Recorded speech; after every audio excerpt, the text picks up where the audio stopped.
So in this live panel, I'm talking to Hillel Fuld and Ivan Lewis about the war in Israel. So Hillel is a viral media personality, and in his consultancy work has worked with Google, Microsoft, Oracle, and other big companies, if I got that right, Hillel. He's based in Israel and is a huge advocate for Israel, which I'm sure we'll talk about soon. Ivan was a UK member of parliament for over 20 years, government minister for 9 years, including being minister for the Middle East. So I'm going to ask questions. Hillel will have a chance to respond. Ivan will have a chance to respond, and hopefully we'll have some time at the end to do some Q&As, which you can leave by sending direct messages to the producer. Okay, so the first question is let's start with you, Hillel. Where were you when you heard the news about Hamas's illegal invasion on October the 7th? Because it's quite big news to absorb. Yeah, we were in shul. It was obviously Simchas Torah, Shmini Atzeres, and we were in shul. And I was walking with my 12-year-old twins to shul, and we were hearing booms above our head, which we unfortunately already know what that means. But we didn't really want to believe it. But a little bit into davening, we started dancing akafos, and then first siren, we ran to the bomb shelter, came back to continue, another siren, and then the rumors started to circulate in the shul, and people started to get called up, and so we knew something was big. None of us had our phones, obviously, so we didn't know what, but there were pretty horrible rumors going around. And truth be told, in my wildest dreams, I didn't think it was going to be as horrible as it is. And yeah, that it was pretty traumatic experience, and I don't think anybody's ever going to think of Simchas Torah the same way, unfortunately. Yeah. Do you have any family involved? I have a lot of family involved, of course. Many of my nephews and tons of family members are in, and unfortunately, once you're added to the group of bereaved families who were affected by terror, your whole family's in, because every terror attack really triggers me and my whole family after what happened with my brother, and so really it does feel like we're all on the front lines right now, unfortunately. Ivan, what about you? Well, I was in shul in England, of course, in the UK. We heard bits and pieces from the caretaker of the shul, but he talked about some rocket attacks and maybe some incursion, but there was absolutely no sense of the barbarity of what had taken place. And it was really only when we turned our phones back on after Simchat Torah in the UK did it become apparent the scale of the horrors. The worst attack on Jews since the Holocaust, a deliberate targeting of innocent civilians, the burning and decapitation of babies, the slaughtering of young people at a peace festival, the parading of raped women in hostages in Gaza. We couldn't have conceived of any of that. And it truly, I think the people of Israel, obviously, it was far worse for them, but we were in a total state of shock, I think it's fair to say. Do you have any family involved? Yeah, I have family on the border. My family live in Upper Galilee, which is a very beautiful part of Israel, but it's on the Syrian border, it's on the Lebanese border. They're frequently having to go to safe rooms because it's something that they've normalized over many years. It's something I've said on your show, Elliot. I don't know how Hillel feels about this. It's great to meet you, by the way, Hillel. That the fact that the world expected Israel to normalize living with the constant threat of rocket attacks day after day in itself is a big part of this problem. We normalize something that should never have been normalized. No other democracy would have tolerated or put up with it. Certainly the UK wouldn't have tolerated it. So yeah, my family, one of my cousins has voluntarily enlisted in the IDF. He's in his early 40s now. I have spoken to them in the past about their experiences when they were active soldiers in the IDF, and it's interesting. They even to this day find it very, very difficult to talk about some of their experiences in terms of the trauma. Okay, so let's go into that to the big questions about the actual war. So, as many citizens in Gaza don't have enough food or water, Israel is coming under an increased amount of diplomatic pressure from around the world to have a temporary humanitarian ceasefire to allow humanitarian aid into Gaza. Many of these same people are saying that Israel is also doing a war crime by what they're doing, by not letting by this blockage, and breaks the Geneva Convention. That's what they're saying. Hillel, we'll start with you again, but what are your thoughts on this and what they're saying? And is it right for Israel for what they're doing? And should they have a humanitarian pause? It's repulsive, honestly. The whole dialogue, the whole discussion, the narrative that we have to worry about an enemy state and send in supplies when we know that Hamas takes those supplies. They literally stole fuel yesterday from the hospital in Gaza for their terror tunnels. The fact that this is even being discussed, who on earth would have said that any country should send humanitarian aid into Germany in World War II or into Afghanistan after 9/11? This discussion is just the actual discussion is beyond repulsive. It's such a double standard hypocrisy from the world, and it really is it just blows your mind. It's mind-boggling that this is even being discussed. We know what happens when you send in humanitarian aid. Why is this even on the table? The fact that the world is pressuring us, let the world pressure us. When there was the humanitarian ceasefire, we had a humanitarian ceasefire. You know when that was? October 6th. All right. So let's just drop that, false fake narrative that the world loves to throw at us, that we're the aggressor. Give me a break. Geneva Conventions. I don't think I need to repeat the atrocities that Hamas perpetrated in Israel. We're going to talk about war crimes. Really? Israel? It's the whole thing is just screaming and yelling from hypocrisy and anti-Jew bias. It's really, truly disgusting. What do you think? Do you think Israel should care so much about the citizens in Gaza? And if yes, what can they do about this? The citizens who voted for Hamas, you mean? Those citizens? It's not really a democracy, is it? They voted for Hamas. 80% support in Gaza for Hamas. That's a poll. That's a fact. Let me ask you a question.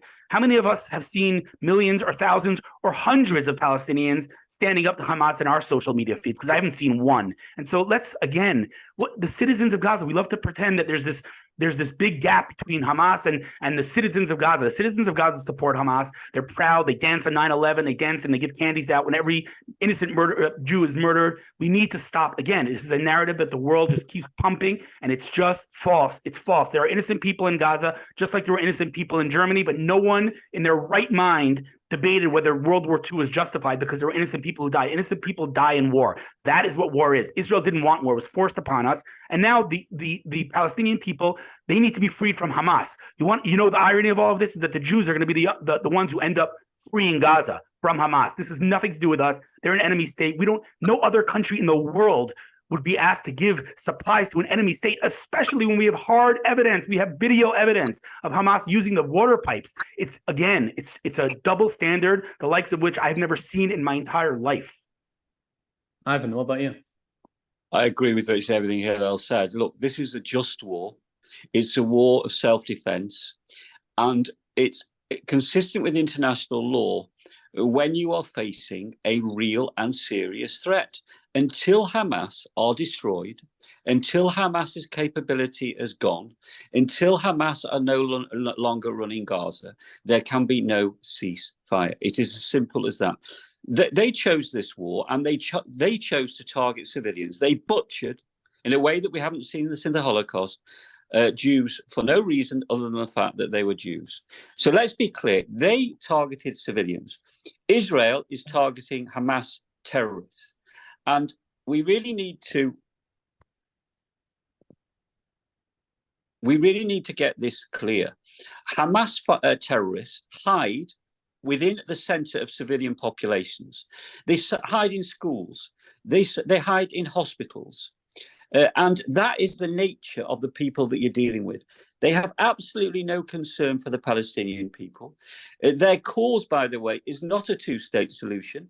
It's the decimation of Jews and the ethnic cleansing of Jews from the state of Israel, so that one state would be created, and it would be a state run by themselves and their proxy rulers, Iran. So this call for a ceasefire, which has been repetitive every time Israel is engaged in a conflict with Hamas, and Israel has been forced into a ceasefire situation. What that has meant is Hamas have continued to run Gaza, continued to pose a threat. And I'm afraid to say we normalized that threat. We were complacent about that threat. And then we had the events of a few weeks ago when they butchered and murdered babies. They targeted young people at a peace festival. They paraded women that they'd raped in Gaza. These are not human beings. They are subhuman, and their ambition is to wipe out not only at the State of Israel, by the way, their day of rage 3 weeks ago, where they called on people to target Jewish communities across the world and kill Jews wherever they could, demonstrated this is not about a territorial dispute with the State of Israel. This is a complete pernicious hatred of Jews. And let's also, this nonsense about occupation, let's nail that one. There was no occupation. The whole point is Israel left Gaza in 2005 in response to pressure from the world. What did they get in return for leaving Gaza?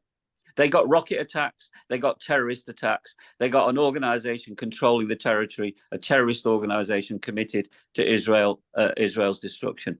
So the world's narrative needs to be addressed. And I think there are still very many decent people in the world, by the way, who are on our side in this conflict, who understand this is a battle of good versus evil, and they're on the side of good. But all too often, the media switch and seek to influence the narrative in a totally inappropriate way. Now, let me be clear. Do I care about Palestinian civilians? Absolutely. As somebody who's Jewish and values every single human life, I passionately care about a loss of life wherever that life occurs. And what I'm absolutely confident about is that the Israeli Defense Forces, within the constraints of war, are doing everything within their power to ensure that innocent civilians. However, and this is the however, when America, when the UK, when other Western countries have waged war, unfortunately, civilians have died. And sometimes those wars have been questionable, but other times those wars have been just. If Churchill, if the UK hadn't taken on Nazi Germany, we wouldn't be sat here having this conversation today. My grandfather fought in the Spanish Civil War against Franco's fascists because he and his comrades said, if we don't take Franco on in Spain, fascism will spread through Europe. They were derided, they were laughed at, and then we had Hitler. So unless you are a pacifist, you have to face up to the notion of what is a just war and where is a country acting in self-defense. And if there ever was a set of circumstances where that is the case, that is what Israel is doing today. It is frankly long overdue. And the fact that the world has expected Israel to live with this terror and this tyranny for so long is totally unacceptable. Eli, if I may add just one sentence here, I take offense to the widespread comparison between ISIS, Hamas, and the Nazis. I take deep offense because I don't think that it's comparable. The Nazis tried to hide what they were doing. ISIS, Hamas live streamed it. So, it's a horrible and difficult sentence for me to say, but I truly do believe that the atrocities committed by Hamas are atrocities the likes of which we've never seen in humanity ever, including ISIS, including the Nazis. So what they've done here, honestly, the fact that there's, we talk about two sides, the fact that there's two sides, the fact that there's a debate about this, the fact that there's one person on planet Earth with a heart and a conscience who doesn't side with Israel is a clear sign of the deterioration of the moral fabric of Western civilization, and no less than that. I mean, you see that mainly in Western universities, what you're talking about, where there's much more pro-Palestinian, there's much more of that there. It's hard. It is truly, I mean this, it is truly hard to believe. After the atrocities, I and again, hard sentence to say, but somewhere deep down in my heart, I said, this is just beyond, but at least now the world will side with us. And I said, at least now the world will side with us. If there's a cup half full here, if there's something, a spark of optimism that I could grasp onto, it's that the world will finally understand what Israel has known for decades, what we're dealing with, what Hamas is, what their agenda is. This isn't a question of, oh, look, they did this, it demonstrates their agenda. Their agenda is black on white in their charter. They don't even pretend. And the irony, there's so much irony here. The world says, no, they want a state. And they say, we don't want it. What are you talking about? We don't want a state. We want dead Jews. And the world says, no, they don't mean it. They don't mean it. They're not to be held accountable for their words. They deserve a state. Are they a people or are they not a people? If they're a people that deserves a state, they need to be held accountable for their words and their actions. And if they're not a people and they're just a bunch of little kids who are just acting up, then they don't deserve a state. So that's the hypocrisy of the world. Make up your mind. You can't have it both ways. Their mission is as clear as day. They say it, they yell it, they scream it, and the Western world, here's the problem. The Western world has values, and the Western world thinks we can apply our values to radical Islam. but they don't share our values. Our values are, if you treat someone with dignity, they'll treat you back with dignity. Our values are, they don't share any of that. They don't think, oh, treat me well, give me a state and we'll be happy. No, they say it. We want dead Jews anywhere in the world. They don't want, a state alongside Israel. They want no Israel. They had a state, right? We don't need to. How many times did they have a state? In 1948, the partition plan, they had a state and they rejected it. And then 5 times, 10 times more throughout history. And in 2005, that's it. We literally, do you understand that we dug up? I don't think people know this. Israel dug up dead bodies from Gaza to evacuate them from Gaza so there wouldn't be one Jew left in Gaza, not alive and not dead, because we knew what Hamas would do if we would leave our dead bodies buried in Gaza. We removed dead bodies from the ground. There was not one Jew in Gaza. What occupation? It's the whole thing. It is just one big fabrication. Not to mention, by the way, forget Gaza, the whole occupation thing. Occupations what caused their terror? Really? So before the occupation, there was no Arab terror? Because what happened in 1929? What's that? Why did Arabs massacre Jews in Hebron in 1929? There was no state of Israel yet. So again, it's not the occupation. It's not the need for a state. It's the need for dead Jews. They say it, and it's time we listen to them. Okay. Ivan, let's move on to the next question, just because we're on a limited time scale here. Yeah. I see this war, I mean, I'd love to see what you think, but I see this war as half of it being a war of information and half of it being a war of missiles, because the war gets more modern, and much more happens online, and much more of it is information and propaganda. And I think actually BBC is probably one of the strongest armies there is in the world, actually, in this conflict. Ivan, do you agree that this is a war on information? And on that point, do you think Israel is winning it? Well, I don't think you can sort of half in half when you see, Israeli soldiers in Gaza right now risking their lives on a day-to-day basis. And the butchery that was committed in Israel on Simchat Torah. I don't think we should sort of half and half, but I agree with you, Eli. There is a war of propaganda taking place. And in this country, to use this country as an example, the print media on the whole, the newspapers have been very positive, very supportive. Big focus on the hostages, individualizing their stories, calling upon them for them to be released and supporting the actions that Israel is taking. Very sadly, the broadcast media is deploying an entirely different narrative. And I think that this does cause immense damage. It reinforces a false perspective about that this is a war of self-defense. It's a just war. Israel is not targeting civilians. It's targeting Hamas. So, yes, of course, it's very, very important that we take every opportunity to make sure that the truth gets out there. And this is the responsibility of all of us. And I think, the world also doesn't seem to want to take on board. It is the fact that these terrorist organizations are controlled by a state. They're controlled by a rogue state called Iran. And until the world gets real about having to face up to the threat that Iran poses to the stability of the Middle East, but more generally to the stability of the world, then I'm afraid to say there are going to be serious difficulties. If there is going to be one positive that comes out of these horrendous horrors and tragedies, is two positives. One is Hamas will never, ever, ever again exercise their terror over Israelis and Jews anywhere in the world. But secondly, the world will get real about the threat of Iran, and more particularly the threat of Iran having a nuclear weapon. So it is true that this narrative is bogus. It's dangerous. It's often deployed. And it's completely not living in the real world. This, in the end, is about good versus evil. Whose side are you on?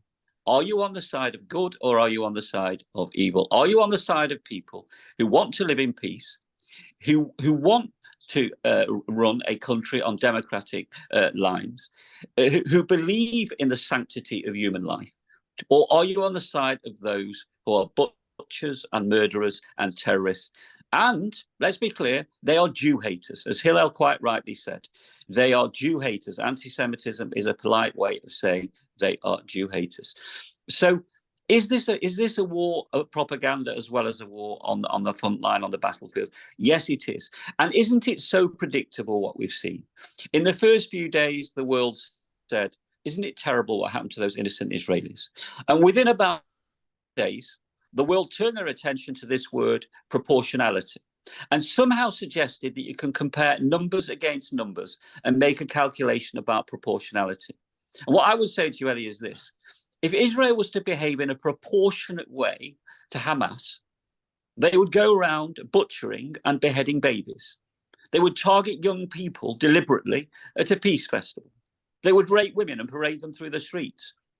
Is that what the world really wants when they talk about proportionality? It is a charade. It's a farce. And I'm glad to say that it seems to me the Israeli government has finally decided that they are not going to be influenced by that narrative. Of course, we have a responsibility.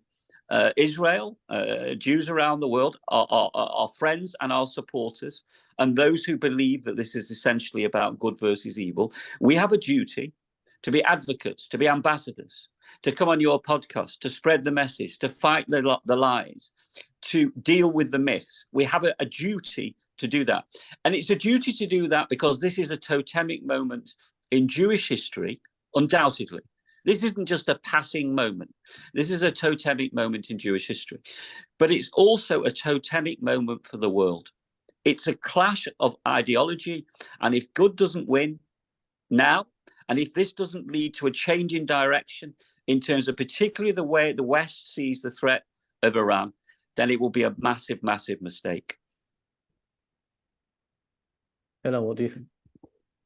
You know, someone phrased it and coined it pretty well. If you want to know which side here is good and moral and which side is immoral and evil, just ask yourself one question. I'll sum up the entire war for you in one question. Which side would Hitler side with? That's it. Ask yourself, which side would Hitler side with? If he was alive today, which side would he take? There's your answer. You want to know which side's evil? Which side rapes women and puts them in the back of a pickup truck and drives around Gaza, proudly declaring what they had just done? That is evil, okay? Anybody in their right mind with a conscience that could look at Israel and say Israel's the aggressor here is a person who has no moral compass. And honestly, it causes me a feeling of hopelessness, because how could it be that otherwise intelligent and moral people see this in such a skewed way? So it really is devastating to me. But at the end of the day, I do hope and pray that Israel indeed does not, cave to all the pressure, because the pressure is immense. I know that the Prime Minister's office just a few hours ago rejected the request for fuel into Gaza, because we know where that fuel goes. These tunnels, right? These tunnels have cement and electricity and sewage. This is billions and billions of dollars, which could have been used to make bomb shelters in Gaza. It could have been used to make a Singapore in Gaza. It could have been the most beautiful, peaceful state in the world. But Hamas took all that foreign aid and they did what they did. And again, to me, all of it is horrible, but the silence of the world and the fact that the world even has a discussion about which side is right and which, to me, is just, it's devastating. It's terrible. And it's a real indication, like I said before, of disintegration of the moral fabric of the entire Western world. And I don't know, I worry about Israel. Of course, I know that we'll be okay. I don't know what's going to be with Jews outside of Israel. I mean, we see, these quote unquote protests. These aren't protests. These are pogroms. These are pogroms. You see people, Jews being, chased in airports and having to hide. And it's a reality that if you had told me 2 months ago we would see in 2023, I would have thought there's no way. And here we are again. And it's, Jewish homes being marked with a Star of David. These are things that are hard to fathom. They happened again. The big difference here, I think, today is that we have Israel. We do have the IDF, and the old-fashioned Jew who just turns turns the cheek to get the beating from the Nazis and from the Spanish Inquisition and the pogroms and the Crusades. It's no more, right? And this is not a reality that we're going to accept anymore. We have the ability to withstand that pressure. We have the ability to fight back, and that's what we're going to do. And again, I hope and pray that the Israeli government knows what it needs to do. Will not stop at anything less than complete and total victory, which is the elimination of Hamas from planet Earth. Nothing less than that. Yeah, no, but just going back to the question, which is about the online war, about the misinformation online. So you've got a very special position in this because you've got a very loud voice online. That's what you do. You're a marketing specialist on how social media works. What's your thoughts on this? Do you think Israel's doing a good job online? The answer is, many, many years ago, you might know Peter Lerner, who was the spokesman for the IDF. He's also he's from the UK, and he called me into his office, I don't know, maybe 7 or 8 years ago, and he asked me the following question. He said, how are we going to win this war? How are we going to win this war on Twitter? He said to me, and I said, if you want to talk about the numbers, we'll never win this war, right? Because they're outnumbering us obviously 1,000 times, but more importantly, they don't have any virtue of truth. We do. We stick to the truth. They don't. And so if you look at the numbers, we're never going to win. Having said that, I can tell you on a personal level that my tweets and my posts on all my different platforms are reaching hundreds of millions of people. Just on Twitter alone, my tweets have reached 111 million impressions as of yesterday. And that's just Twitter. So I know that, there are many, many, many millions of people around the world who do have a moral compass and who do see the truth. Of course, for every one post that I post, I get 7,000 horrible, hateful, responses that Hitler was right, et cetera, et cetera. Thank God I'm able to report them, and, these people are able to get banned from these platforms. But, at the end of the day, truth will prevail. If you're asking about the numbers, we're never going to win the numbers game. But I do believe that we are going to win, in terms of morality, in terms of the world seeing, hopefully, what we have known for so long, and that is that radical Islam and is not, it's not a question, like we said before, of real estate. No one wants land. Okay. And so it is a clash of civilizations. I think the world is beginning to wake up to that. I don't know that I'm as optimistic as you guys about Iran. Unfortunately, we know that America just gave Iran $6 billion a few months ago.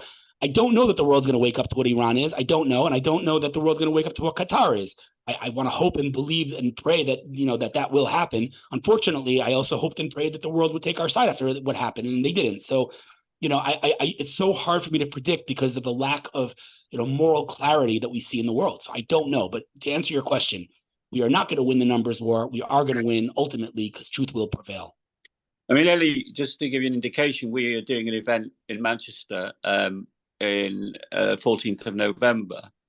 We lost you. I think we lost him. Ivan, your camera's gone off, but I mean, it's a good time to advertise your event. So can you still hear me? We can hear you, not see you.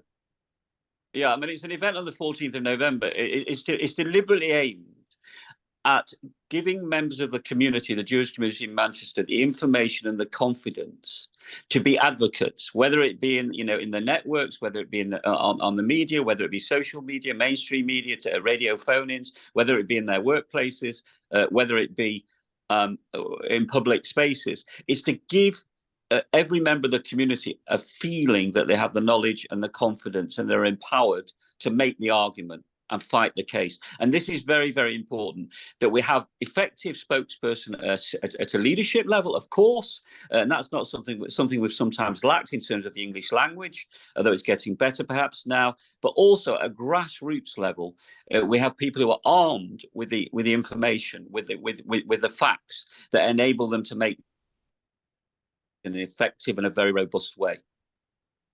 Ivan, you started advertising the event. Would you at least tell people where to sign up?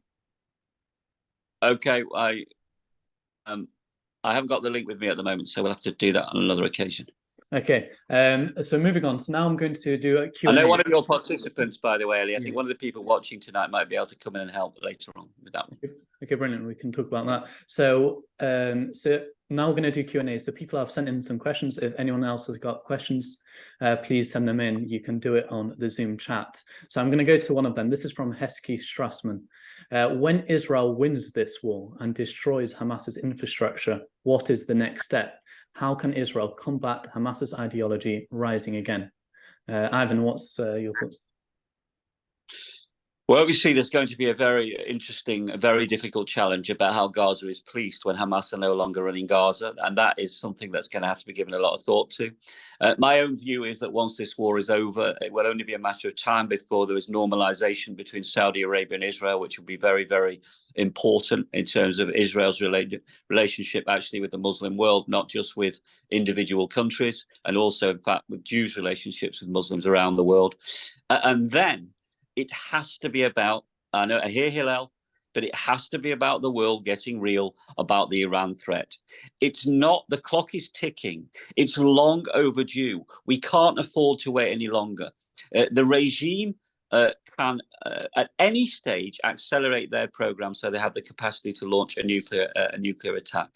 So I'm afraid to say we have to hope that having defeated Hamas, and of course it's wrong until this war is over to be presumptuous. There are 18 Israeli soldiers who died in the last few days. There are Israeli soldiers speaking, fighting as we speak now. But with God's help, Israel will win this war. What happens next? Well, there's going to be a fundamental question about Hezbollah. We don't know what Hezbollah are going to do over the next few days and weeks, whether they're going to seek to enter the war. My view is if they do that, then Israel will be forced to do exactly the same to them as to what they're doing to Hamas right now. But once it's over, of course, going to have to be some sort of debate about how do you police both. How do you, in the end, give the Palestinians who are going to continue to live in Gaza, the Palestinians on the West Bank, how are you going to give them dignity? How are you going to give them decent lives without giving them, frankly, the capacity to be a threat to the state of Israel? Now, that can only be done, in my view, in a dialogue between Israel and the Arab world. Of course, the Americans will play their part in that inevitably. But in the end, it will have to be a dialogue, probably predominantly between the Israelis and the Saudis, that will determine the future arrangements in terms of the way that Gaza and the West Bank are managed. I think that's almost inevitable, that it will be part of that Israeli-Saudi dialogue. But as I say, the big picture issue is this going to be the moment when the world gets serious about Iran? Or is it has defeated Hamas, business as usual? It would be a tremendously missed opportunity and a terrible mistake. I say, this is not just about Israel's interest or Jews' interest. It's about the world's stability. Iran are a threat to stability in the world. And let's be clear, the Iranian people do not support their regime. There's absolutely no question that the vast majority of Iranian people do not support their tyrannical regime. So it seems to me that once this war is over, the priority is both Israeli-Saudi normalization, which I believe is eminently doable, obviously not in the midst of a war. It will take some months after the war is over. But then persuading the world that they have to turn their attentions to Iran. There can be no more deals with Iran, by the way. This nonsense of signing deals with a rogue state that will never have any intention of honoring those deals is another example of complete naivety from the West. So no deals. There has to be absolute and total clarity with the Iranians that they are not going to be allowed to develop a nuclear capacity, and if there will be a military response. Eli, if I may, first rule of doing panels is create some controversy. So I'm going to say I humbly, fundamentally disagree, and I will say that you can't make this script up. Today, Iran became the chair of the Human Rights Council in the United Nations. Iran. So I'm really not sure that I agree that the world is waking up to what Iran is. They are leading the Human Rights Council in the UN. Hillel, I said they need to wake up. I didn't say they had. Right. So I'm saying I want nothing more than for you to be right. I unfortunately, again, if this is happening in the UN today, I don't see the world waking up, but I hope you're right. But, just to address two more points, Hezbollah has been firing all day. They fired 19 anti-tank missiles at Israeli bases an hour and a half ago. Nasrallah is giving a speech tomorrow. I don't think there's any doubt that they're going to enter the war. And so when that happens, obviously, I don't know what America's going to do. Things are going to heat up pretty fast. But I do want to address a more fundamental question, which is what you asked, what's going to be after. And again, maybe call me extreme, I don't know, maybe I'm not as politically correct. I'm not a politician. But from my perspective, again, the fact that the world is not talking about the fact that Egypt won't open their borders is ludicrous. Ludicrous. Why is no one coming to Egypt and saying, open your darn borders for your Muslim brothers and let the Palestinians in there? They don't want them. So that's not our problem. So if you'd ask me, and again, I think it's an even bigger question than that, because not letting humans into Egypt kind of makes sense because they don't want to change the whole economy because they can run it. Not even letting humanitarian aid into it. Right. That's not even letting humanitarian aid. That's a big question. Right. So here's an idea that I'm sure you never heard of, and I'm not going to pretend it's not a little bit out there. It is a little out there, but it's an idea. I'm going to throw it at you and say that First of all, let's talk about Egypt. Egypt's, 100 and whatever million people in Egypt. 2 million Palestinians won't make that big of a difference. Putting that aside, though, Egypt is politically and diplomatically weaker than it's been in a very, very long time. America's here with their fighter jet carriers. Egypt has absolutely no ability to do anything if Israel accidentally, and this is just an idea I'm throwing at you, accidentally drops a little artillery shell on the border between Egypt and Gaza, and 2 million Gazans run into Egypt. What's Egypt going to do? Open fire on 2 million people? Not much. So to me, the question of what's going to be after we win this war, from my perspective, we have to cleanse Gaza, but not by, I don't want to, that sounds bad. I don't mean murder 2 million people. I mean cleanse Gaza of Hamas. And when the world is pressuring us to bring in humanitarian aid, we accidentally, as far as I'm concerned, drop a shell on the border and let them flee into Egypt, and then we do what we need to do in Gaza and restart the society there with incentives to not support Hamas, whether it's you can't get a job if you're a Hamas support, whatever it may be. It's not something that's never been done in history. I believe it's possible, but in reality, if we think that we're going to defeat Hamas and that will be the end of radical Islam in the region, then we're kidding ourselves. This is a much deeper problem. We'll eliminate Hamas, then Islamic Jihad is still there. So it's something that has to be dealt with on a much more fundamental level than just beating Hamas militarily, which is what we're going to do. The big question, like you asked, is what's going to be after that. And I think extreme measures have to be taken. Eli, I would say to you this. I don't think Hillel meant that he wanted Gaza cleansing of Palestinians. I'm sure he didn't mean that at all. No, I said, I don't mean to kill 2 million people. That's not what I'm saying. No, it's very important, I think, to clarify that. Over, Palestinians will continue to live in Gaza and continue to live on the West Bank, and therefore we can't just simply say leave things as they are, hope it goes away. We can't do anything about it. This is what Israeli policy has been over the last however many years, frankly, allowing Hamas to continue running Gaza and allowing very little to change at all in the West Bank, and have said this is a virtuous policy because the Israeli people are not really putting any pressure on the government to change it. It's not worked. It's been a disaster. So we need a complete rethink. And I think the only route to a rethink about how you create economic opportunities for the Palestinians, the rule of law, an end to corruption, an end to the threat of terrorism, it has to be about, in my opinion, probably with US, well, inevitably with US input as well. That is the only way you're going to get some sort of structure of governance that's credible and sensible, that doesn't leave Israel facing the threat of terrorism arising from this whole situation. And that is inevitable because Palestinians are going to continue to live in Gaza and the West Bank. But at the moment, the main thing is to say this: at the end of this war, there can be no way that Hamas run Gaza. So there is an immediate vacuum. Gaza will not have governance. And the idea, by the way, that the Palestinian Authority, as it stands today, could run Gaza is for the birds as well, because we all know they're corrupt, they're weak. So that there has to be a fundamental rethink of how the Gaza and the West Bank are managed, how they're policed, and what you do in terms of giving the people there some sense of hope.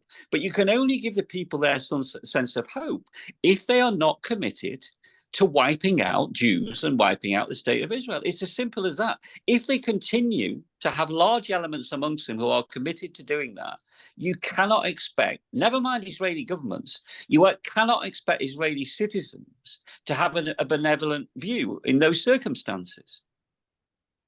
Yeah, so Hillel actually mentioned a very good point before. He mentioned about Egypt. He said most people aren't talking about it. So let's talk about it now. Why, Ivan, why do you think, I mean, from your experience as being Minister for the Middle East, for the UK, why do you think that Egypt isn't working much more with Gaza to let humanitarian aid? Because the Egyptians are as terrified of Hamas and Hamas terrorists and infiltrators that may come into Egypt, masquerading as ordinary Palestinian injured civilians, almost as Israel are. The Egyptians do not want either Hamas or, frankly, the Palestinians in their country. Let us say it as it is. That is the truth. Now, in terms of sending a message to the Arab streets, they'll do a little bit around humanitarian aid. They'll allow some aid in. They'll allow some severely injured people out, hopefully. They'll allow certainly any civilians who are injured, particularly children, to get treatment, if necessary, in an Egyptian hospital. I would hope they would do that at minimum. Do they want the Palestinians in Egypt? Absolutely, absolutely not. And secondly, they have a legitimate fear that when people flood across the border, what proportion of those people are terrorists and what proportion of those people genuinely seeking humanitarian aid? You've got to remember that we had the Arab Spring, which took everybody by surprise. As a consequence of that, the Muslim Brotherhood took control of Egypt for a period. The Egyptian people then rose up against the Muslim Brotherhood and said, we don't want these fundamentalists running our country. So don't forget that. That was relatively recently. The Muslim Brotherhood won a democratic election in Egypt, but were then overthrown because a significant majority of Egyptians didn't want to be ruled in terms of fundamentalist Islamist governance. So they've also got tremendous fears. You see, this is another naivety in the West. Fundamentalist Islamist threats are felt by most of the Arab world. Most of the Arab world are as terrified of them as Israel is. Let us be clear. This is the reason why Egypt are taking the position that they are taking. Okay, so we'll do one last question and then we'll finish. So Sally Ricker, I think I pronounced it right, has sent this question in. It was very similar to what we talked about before, but how can Israel and the US help the Palestinians see a better future when Hamas is removed? Can they rebuild with a different form of government? Hillel, what's your thoughts? You're not going to like my answer. Again, guys, I'm not a diplomat. I'm not a politician. I'm just a Jew and an Israeli who lost a brother to terror and who knows what we're dealing with here. And I'm going to tell you that I don't think it's a valid question. Honestly, I don't think it's a valid question. I don't think anyone asked about the innocent Germans in World War II. I don't think it should be on the table. I don't think it should be discussed right now. We're in the middle of a war. We are fighting for our existence and for our survival. And what will happen with the whatever percentage of innocent Palestinians in Gaza? I don't know the percentage. I know the support for Hamas in Gaza, and it's extremely high. What will happen with those people, and how do we incentivize them to live a happy life and convince them not to hate us? And honestly, I don't know, and I don't care. It's not what's occupying my brain cells right now. It's not something that I think we should be discussing. I think the very question, and excuse me for saying this to the person who asked it, I'm sure he meant well, and I'm not attacking him, but I think that the question, in my humble opinion, is a question that points to the fact that we have lost direction. Why are we talking about the humanitarian crisis or the people in Gaza? They are people who elected Hamas. They are people who have not stood up to Hamas. They are people who support terror, who dance in the streets, who dance on 9/11. And all we, as the Western world, is like, no, but we need to be compassionate. Well, it's time we spoke their language. I'm not saying to be barbaric and, God forbid, to do the atrocities that they did. That's not what I'm saying, to be very clear. But I am saying it's time we stopped. In Jewish scripture, we say that the person who is compassionate to the evil ends up being evil to the compassionate, right? We have lost our minds. Why are we focused on the people of Gaza and not on our soldiers and on our babies and on our wives and mothers and grandmothers and Holocaust survivors who were brutally murdered? Why are we talking about this? The very conversation, the dialogue about the Gazans right now, in my opinion, is a clear sign that we have lost moral direction. That is what I think, and I understand it's maybe not politically correct to say, but I think we need to focus. We need to focus on winning this war, and we need to focus on surviving as the Jewish people, something that the vast majority of radical Islam and the vast majority of Gazan civilians, by any poll you want to look at, does not want to allow us to survive. They want us dead. So the fact that we're even talking about them, to me, is a problem. It should not be even discussed right now. It should not be on the table at all. Eli, I think that I would say this, that it's sad that we've not spent any time tonight talking about the hostages. Exactly. We haven't spent any time talking about the Israeli hostages that are being held probably in the most appalling circumstances. We know that many of them have already been subject to acts of violence, women raped, and they are being held by these butchers right as we speak tonight. So our thoughts and prayers should be with them and their families first and foremost.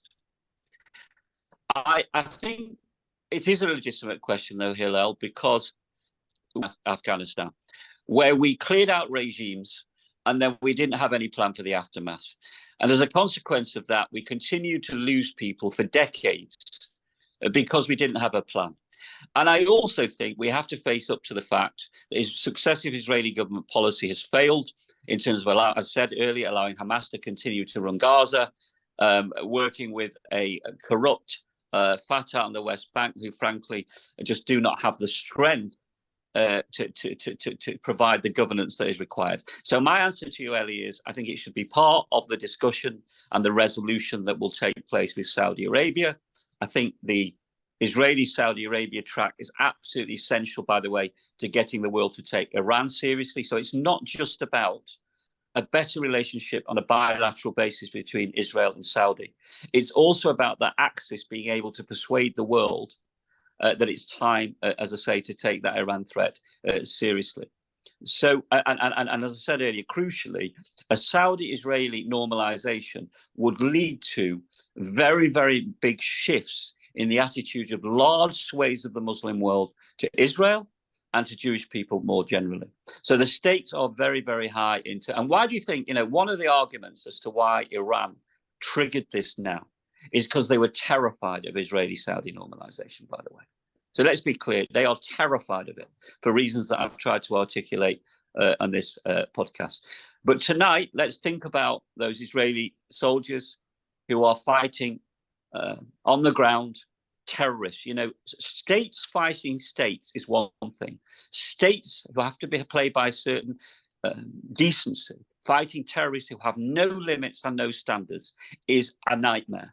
So we need to have our thoughts and prayers need to be with those IDF people facing up to that threat tonight.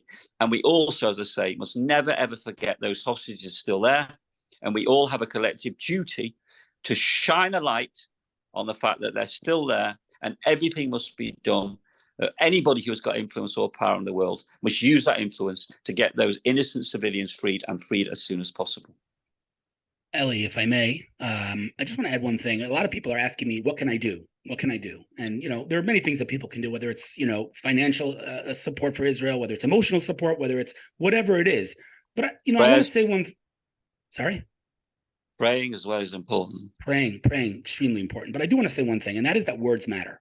Words matter. We've learned in history what happens when you incite to violence. We know what it leads to. Words matter. And so, I know that it's, again, you'll forgive me, it's not politically correct, but it's the truth. And, while the rest of the world doesn't view truth as a virtue anymore, we do in Judaism. Truth is everything to us. And so we need to be accurate. Even the very phrase, the West Bank, guys, it's Judea and Samaria.